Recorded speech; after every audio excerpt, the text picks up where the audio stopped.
En la presente práctica analizaremos el funcionamiento de un circuito integrado digital. En este caso utilizaremos el flip-flop 7473. Para poder conocer cuál es su funcionamiento, primero debemos saber qué es un circuito integrado. Un circuito integrado es un chip o pastilla que contiene una serie de dispositivos microelectrónicos, los cuales en su mayoría son transistores y diodos, pero también pueden incluir resistencias o capacitores. En los circuitos integrados digitales pueden existir dos tipos de encapsulados, los de inserción y los superficiales.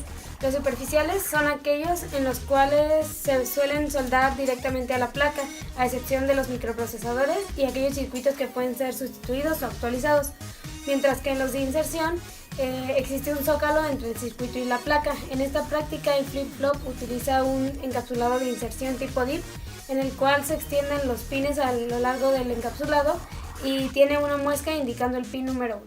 Existen dos tipos de tecnologías en los circuitos integrados digitales, las cuales se verán involucradas durante la práctica. La primera es TTL, que es el acrónimo en inglés para Transistor Logic. Esta tecnología se utiliza para la construcción de circuitos electrónicos digitales, en los cuales tanto los elementos de entrada como los de salida son transistores. La segunda tecnología es la CMOS, la cual consiste en la utilización de transistores de tipo PMOS y NMOS, los cuales pueden funcionar con distintos voltajes de alimentación. Dependiendo del voltaje que se le aplique, serán las frecuencias que se puedan utilizar. Se caracteriza por esta flexibilidad en la utilización de los voltajes. De acuerdo a los niveles de integración, el flip-flop que utilizamos en esta práctica pertenece a los SSI, los cuales poseen hasta 10 compuertas como máximo. En los circuitos integrados digitales podemos observar dos niveles lógicos o de tensión, que serán ceros representados por ceros o unos. Un nivel bajo de tensión va a ser representado por un 0 y un nivel alto de tensión va a ser representado por un 1. En los circuitos que utilizan la tecnología TTL, un nivel bajo es de 0 a 0.8 volts y un nivel alto es de 2 a 5 volts.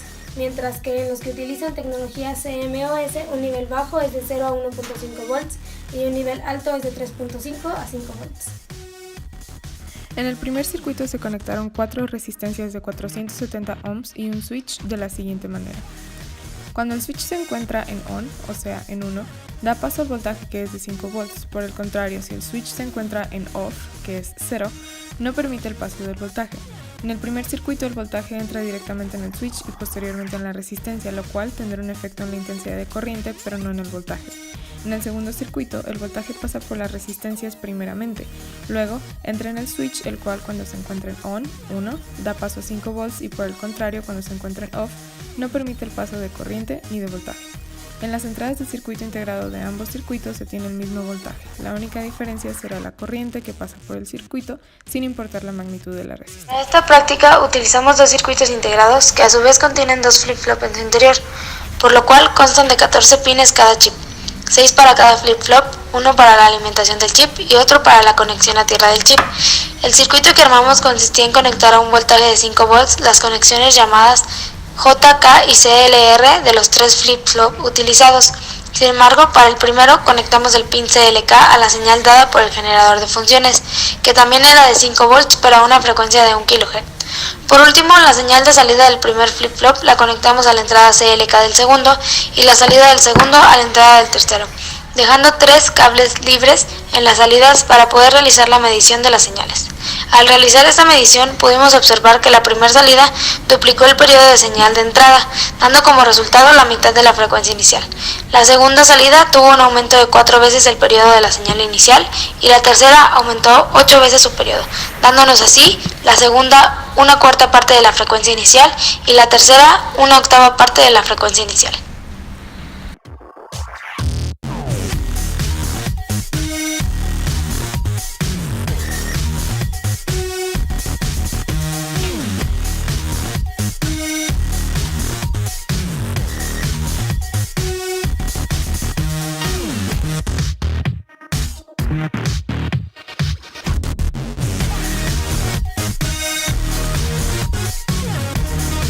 Dentro de mis aprendizajes más relevantes fueron el armado de un circuito y la comprobación de cómo funcionan los unos y los ceros en un circuito y en un deep switch.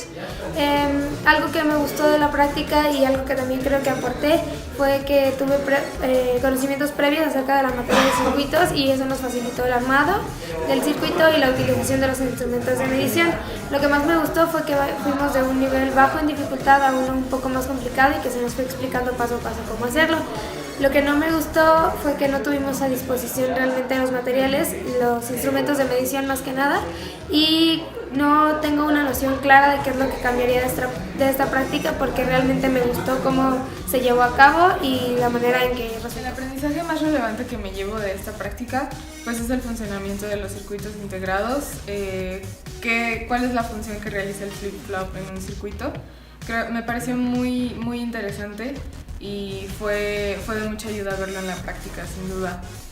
Creo que para esta práctica yo aporté pues los conocimientos previos que tenía acerca de los instrumentos de medición y sobre cómo armar un circuito. Creo que eso facilitó e hizo más rápida toda la práctica. ¿Qué fue lo que me gustó más? Pues el hecho de que pudiéramos comprobar cómo funcionaba nuestro circuito con el osciloscopio y con los LEDs, creo que fue la parte más emocionante y pues que lo pudiéramos ver realmente que estaba sucediendo y que así funcionaba. Lo que no me gustó fue que no tuviéramos todos los materiales a nuestra disposición desde el principio, pero bueno, eso en realidad es un detalle que se puede resolver. Lo que yo le cambiaría a la práctica, pues en realidad creo que es únicamente eso, que tengamos los materiales de manera más sencilla y creo que es todo. En general la práctica fue muy útil para mí.